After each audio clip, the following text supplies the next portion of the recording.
తెలిసి తెలిసి మన దేశంలో జరిగే అనర్థాలు మీరిప్పుడు చూడబోతున్నారు. అది కూడా మనం తినే తిండి గురించి. ఏమాత్రం ఆలస్యం చేయకుండా అవేంటో తెలుసుకుందాం. నెస్ట్లే కంపెనీ తనే స్వయంగా ఒప్పుకుంది వాళ్ల చాక్లెట్ కిట్ క్యాట్లో దూడమాంసం యొక్క రసం కలుపుతామని. మద్రాస్ హైకోర్టులో ఫెయిర్ అండ్ లవ్లీ కంపెనీ మీద కేసు వేసినప్పుడు ఆ క్రీంలో పంది గ్రీస్ అంటే పంది నుండి వచ్చిన తైలాన్ని కలుపుతామని స్వయంగా ఒప్పుకుంది. మనం జలుబు వస్తే వాడే విక్స్ పేరున ఉన్న మందులను యూరప్లోని అనేక దేశాలలో బ్యాన్ చేశారు.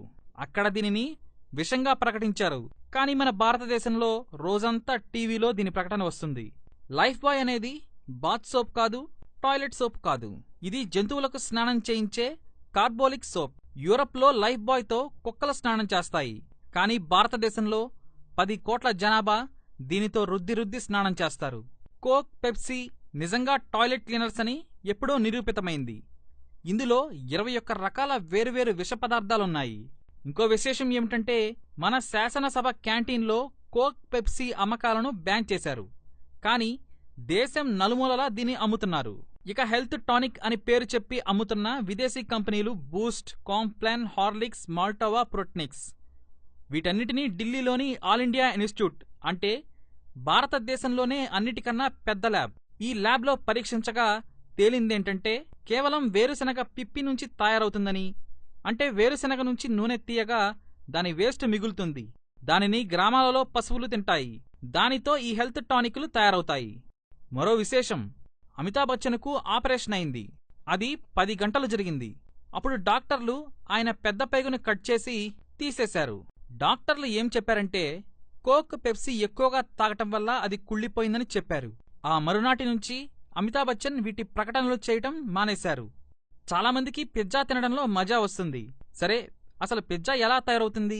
ముందుగా పిజ్జా అమ్మే కంపెనీలు చూద్దాం. Pizza Hut, Domino's, KFC, McDonald's, Pizza Corner, Papa John's pizza, California Pizza Kitchen. ఈ కంపెనీలన్నీ అమెరికావి. మీరు కావాలంటే ఒకసారి చెక్ చేయండి. ఇక పిజ్జాలో టేస్ట్ కోసం E631 ఫ్లేవర్ ఎన్హాన్సర్ దీన్ని కలుపుతారు. అది పంది మాంసం నుంచి తయారవుతుంది. మీరు ఒకసారి గూగుల్లో చూడండి, మీకే తెలుస్తుంది. ఇక మనం తినే పదార్థాలు, తాగే పదార్థాలపైన, ఆ ప్యాకెట్లపైన ఈ కోడ్స్ ఉంటే వాటిలో ఈ పదార్థాలు కలుస్తాయి. అవేంటో చూద్దాం. E322 ఆవు మాంసం, E422 ఆల్కహాల్కు సంబంధించిన రసాయనాలు, E442 ఆల్కహాల్ తత్వం కెమికల్స్, E471 ఆవు మాంసం ఆల్కహాలు, E476 ఆల్కహాల్, E481 ఆవు ప్లస్ పంది మాంసం మిక్స్, E627 ప్రాణాంతకమైన కెమికల్స్, E472 ఆవు ప్లస్ పంది ప్లస్ మేక ఈ మిక్స్ అయిన పదార్థాలు, E631 పంది కొవ్వు నుంచి తీసిన నూనె. ఇక ఈ కోడ్స్ అన్నీ ఎక్కువగా మీకు విదేశీ కంపెనీల చిప్స్, బిస్కెట్స్, చూయింగమ్స్, కుర్కురే, మ్యాగీ ఇలాంటి ప్యాకెట్లపై కనిపిస్తాయి. ఇది అపోహ కాదు, పూర్తిగా నిజం. అయినా నమ్మకం లేకపోతే ఒకసారి గూగుల్లో క్లియర్గా సెర్చ్ చేసి చూడండి, మీకే అర్థమవుతుంది. ఇక మ్యాగీ ప్యాకెట్ పైనైతే ఇంగ్రీడియంట్స్లో చూడండి, ఫ్లేవర్ E635 అని రాసి ఉంటుంది. అంతేకాదు, మీరు కావాలంటే ఇప్పుడు మీరు చూస్తున్న నంబర్లన్నీ గూగుల్లో చెక్ చేసి చూడండి. ఇవేంటో తెలిస్తే దిమ్మ తిరగటం ఖాయం.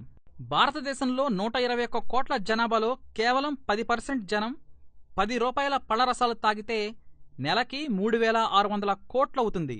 కానీ మీరు కోకోకోలా, పెప్సీ తాగి 3600 కోట్ల రూపాయలను దేశం బయటికి పంపుతున్నారు. కోకోకోలా, పెప్సీ లాంటి కంపెనీలు ప్రతిరోజు 7000 కోట్ల కన్నా ఎక్కువ దోచేస్తున్నాయి. చెరకు రసం, కొబ్బరి నీళ్లు, పళ్లరసాలకు గనక మీరు మారినట్లయితే మీరు దేశం యొక్క 7000 కోట్ల రూపాయలను కాపాడి మన రైతులకు ఇచ్చినట్టవుతుంది. అప్పుడు రైతులు ఎట్టి పరిస్థితుల్లో ఆత్మహత్యలు చేసుకోరు. కాబట్టి విదేశీ వస్తువులపై మోజు తగ్గించుకోండి. స్వదేశీ వస్తువులనే వాడండి. దేశ ఆర్థిక వ్యవస్థను బలపరచండి.